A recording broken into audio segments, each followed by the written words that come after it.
Bienvenidos a esta que es la primera clase del módulo de gestión social con perspectiva de derechos que desarrollamos dentro del proyecto de cooperación de formación a referentes comunitarios que trabajan con infancias. En este primer encuentro nuestro objetivo es reflexionar en torno a qué es una organización social, a qué nos estamos refiriendo cuando hablamos de una organización social.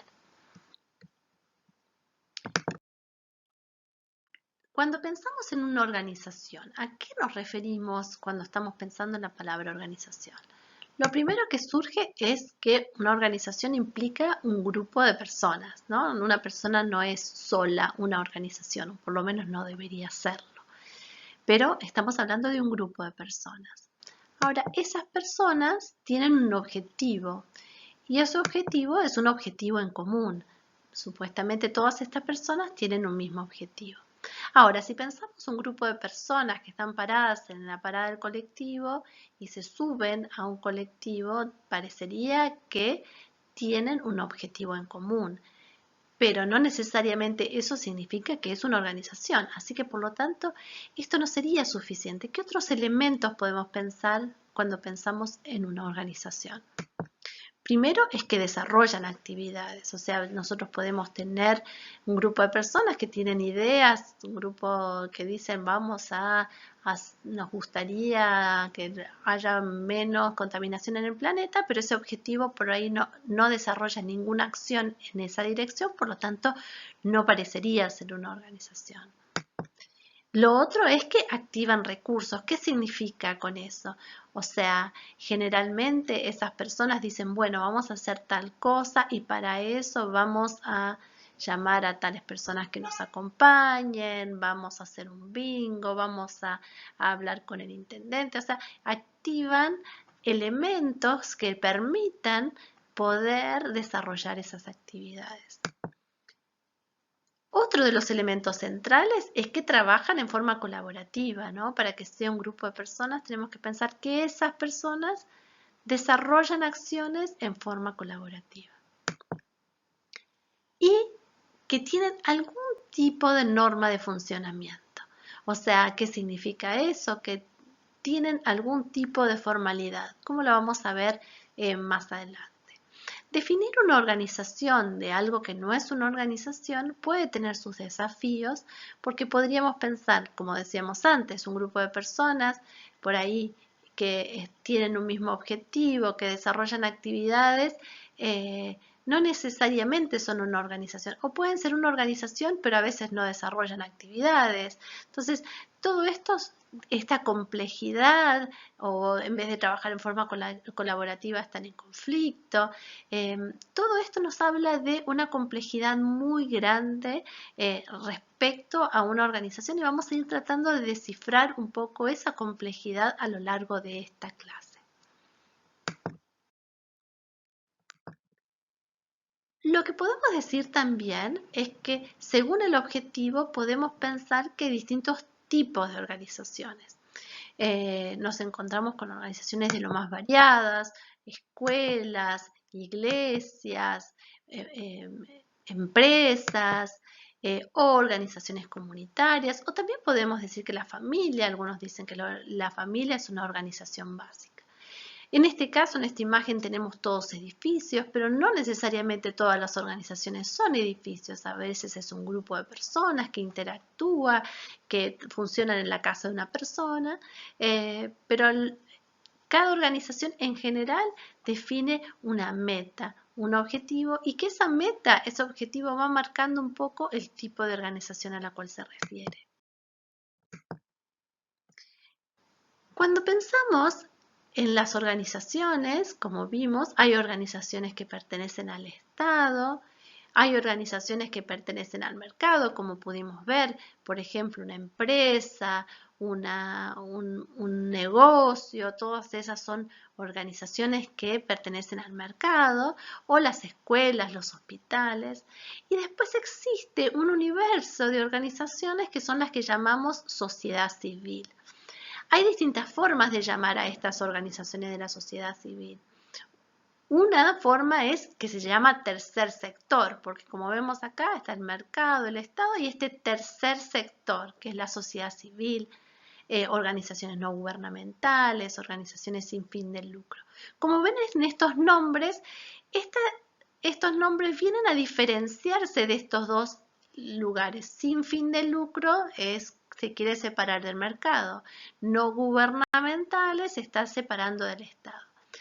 Por lo cual siempre estas organizaciones tienen fronteras o límites bastante difíciles de definir y que resultan muy desafiantes. Vamos a ir viendo la definición estructural operacional que da Campatella y otras personas que ustedes van a poder encontrar en la bibliografía que les subimos en el aula por si alguno quiere complementar un poco más esta información. Dice que hay ciertas características que marcan a estas organizaciones de la sociedad civil. La primera es que son estructuradas, o sea, tienen algún tipo de estructuración. ¿Qué significa? Si yo me junto con una amiga y digo, vamos a ayudar a los chicos del Chaco y junto ropa y mando a los chicos del Chaco, quizás al no estar estructurada, o sea, al no tener una cierta continuidad, eso todavía es una iniciativa personal. Ahora si yo le pongo nombre y digo vamos a llamarlo a esta organización con un nombre, elijo un presidente, vamos teniendo distintos niveles de estructuración. Por lo tanto, uno de los grandes desafíos que existe en la definición de las organizaciones de la sociedad civil es si son organizaciones o no. Esta señora que es referente del barrio, que vive en su casa y es muy activa, ¿es una organización o es una persona sola, ¿no? Entonces, uno de los grandes desafíos, pero uno de los elementos que plantea es que para pensar una organización de la sociedad civil tiene que tener algún tipo de estructura. Como vamos a ver, una estructura puede tener una personería jurídica o no. No necesariamente significa que tiene una personería jurídica, pero sí algún tipo de estructuración. El otro elemento que lo pusimos ahí cerca del mercado es esta diferenciación que busca hacer de la sociedad civil sin fin de lucro. ¿Qué significa? No significa que no tenga que no genere dinero. Una cooperativa, como vamos a ver, puede ser parte de la sociedad civil.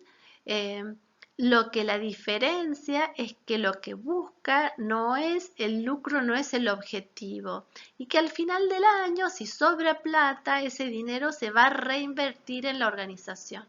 No va a ir a un dueño o a unos dueños. Y eso es lo que diferencia de alguna forma las organizaciones de la sociedad civil, que si bien pueden realizar actividades comerciales, por ejemplo, yo puedo vender algunos elementos, puedo vender ropa o puedo vender algo para el financiamiento, esas actividades que se realizan son para sostener la organización y no para generar lucro. El otro elemento que lo pusimos ahí al lado del Estado es que son privadas, que significa que no pertenecen a la estructura del Estado o del gobierno. Algunos también hablan que dicen que no son organizaciones partidarias. Generalmente cuando uno piensa en una unidad básica, una organización que es parte de un partido político, ya no podría ser una sociedad civil supuestamente. Son estas organizaciones medias híbridas que no se encuentran muy bien dónde se ubican porque de alguna forma no tienen que ser privadas. ¿Qué significa esto?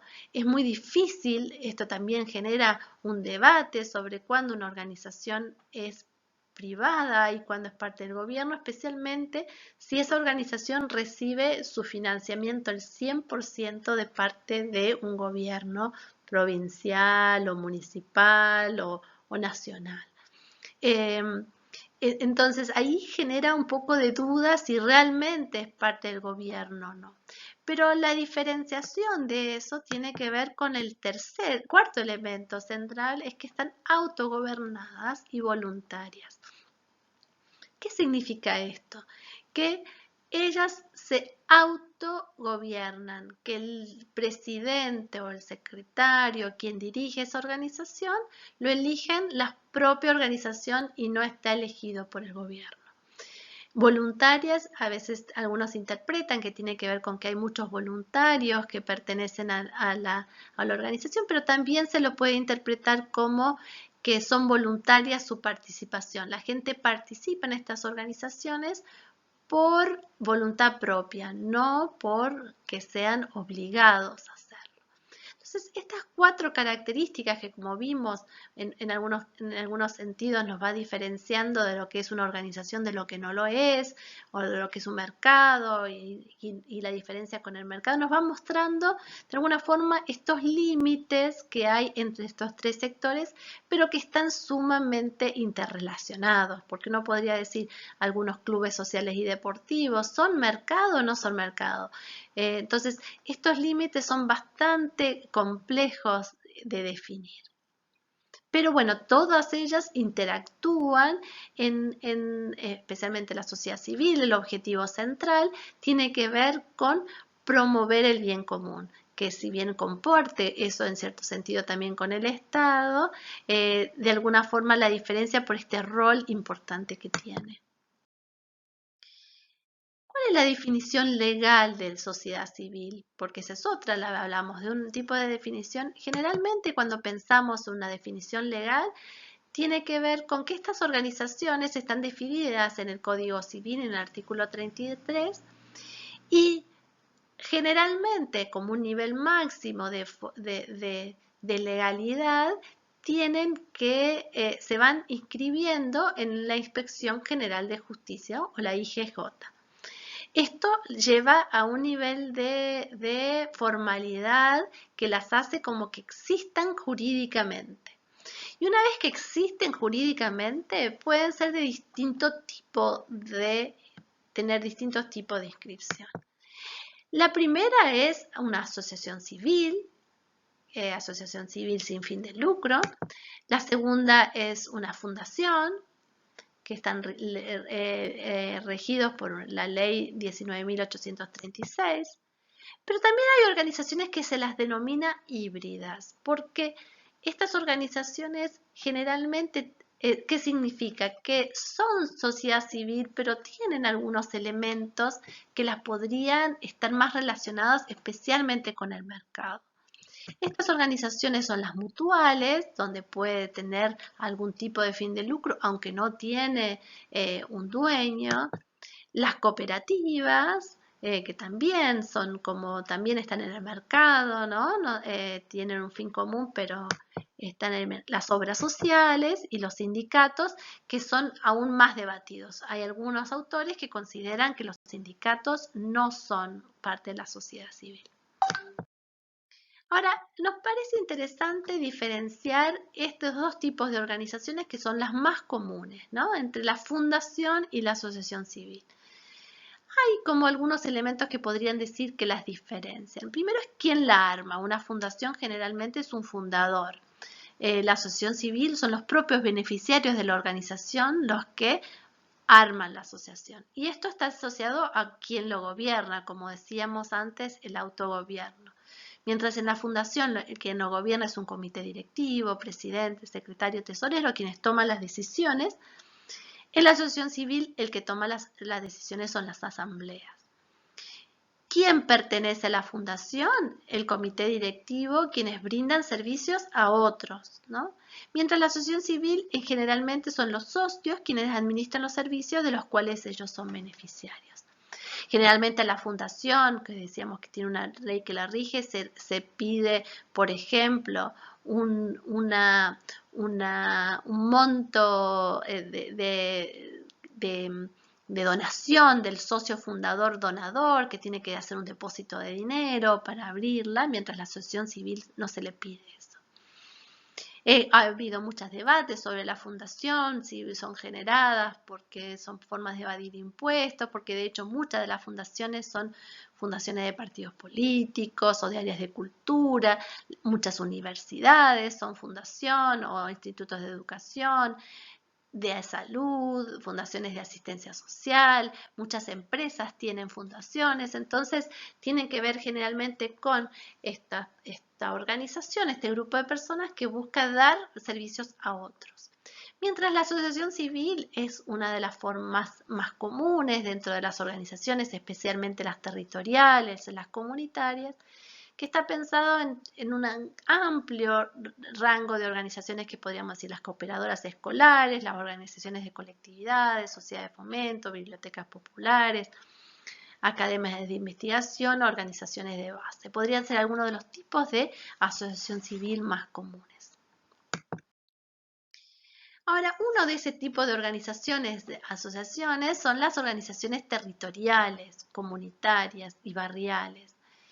Corallo lo define como todo, vamos a ver que en esta definición me parecía interesante porque de alguna forma en esta definición recuperamos todos los elementos que antes fuimos mencionando, ¿no? Se entiende por asociaciones vecinales toda organización formal, de entrada y salida libre, esto significa un poco lo que decíamos que son voluntarias, producto de la decisión de un grupo inicial de individuos de asociarse de manera duradera para compartir o hacer juntos determinadas actividades, un poco lo que definimos al principio, que era una organización, de acuerdo a reglas que ellos mismos le dan o a las que adhieren expresamente. De alguna forma lo que hablábamos antes de este nivel de formalidad a la cual estamos haciendo referencia. Además, estas asociaciones vecinales que tienen estas características son organizaciones que desarrollan acciones para el beneficio de las personas que residen en un territorio o en un barrio. Estas organizaciones han sido extremadamente importantes en la historia argentina. Probablemente hay algunos autores que dicen que sería imposible contar la historia argentina sin contar el rol que han tenido estas organizaciones. Y vamos a mencionar solo algunos de estos roles que han tenido. Por ejemplo, han sido centrales en las nuevas formas de asistencia, especialmente los migrantes, a través de los hoteles, de los hospitales de migrantes, las escuelas de los migrantes, las fundaciones que fueron generando, las mutuales, tuvieron un rol central en las primeras formas de asistencia. También fueron un motor al desarrollo urbano. Si pensamos especialmente en el Gran Buenos Aires, es imposible pensar en cómo fueron surgiendo los barrios sin pensar en el rol de las juntas vecinales, de las sociedades de fomento barrial. Fueron canales de recreación y deportes, un lugar de sociabilidad en el barrio, como son los clubes sociales deportivos y todos los otros elementos que fueron surgiendo alrededor de la sociedad de fomentos para generar espacios de esparcimiento en el barrio. También fueron motor de actividades culturales y educativas, como por ejemplo las bibliotecas populares, los centros culturales y todas las otras formas de desarrollo cultural y educativo que han tenido en los barrios. También han sido un canal para enfrentar las crisis políticas y económicas sociales, dando alivio a situaciones de extrema necesidad y que han sido de mucha importancia. Y podríamos decir que han sido un constructor de ciudadanía. Han estado a lo largo de toda la historia de la Argentina denunciando situaciones de explotación, luchando por nuevos derechos, luchando por mejorar el bienestar de la población, especialmente lo que denominamos las organizaciones barriales y territoriales. Durante el próximo encuentro que vamos a hacer, nuestra idea es empezar a trabajar en torno a 3 preguntas que vamos a ir desarrollando. ¿Por qué surgen? ¿Qué lugar tuvieron los gobiernos o las políticas en el surgimiento? ¿Qué relación tiene la historia personal y barrial en el cual se está asentado? Por ejemplo, hay barrios que tienen más predisposición a organizarse que otros, hay historias organizacionales, ¿cómo influye eso en el surgimiento? ¿Qué papel cumplen los líderes que las movilizan? ¿Qué función cumplen las organizaciones? Y nos parece importante empezar a recuperar este rol central y especialmente qué lugar ocuparon y ocupan en los momentos de crisis, por ejemplo, en el contexto actual de pandemia. Y por último, vamos a empezar a reflexionar sobre qué las mantiene vivas, cuáles son los principales elementos que explican que una organización se mantenga vigente a lo largo del tiempo, cuáles son las principales amenazas que enfrenta. Para desarrollar esto vamos a ir contándole a algunos de los autores qué es lo que opinan de estos elementos, pero les hemos pedido que respondan una encuesta donde ustedes nos van a compartir un poco por qué surgió su organización, qué rol cumple hoy y qué sienten ustedes que han sido los elementos que lo han mantenido vivo. Estas respuestas que ustedes nos mandan, a todos aquellos que lo puedan hacer, les pedimos que lo hagan, van a ser un papel fundamental para poder desde ahí empezar a discutir y dialogar sobre sus propios conocimientos sobre el tema y lo que nosotros podemos reflexionar desde la universidad sobre lo que se ha escrito y se ha investigado sobre este tema. Así que los esperamos y las esperamos a todas en el próximo encuentro que tenemos el martes por la tarde.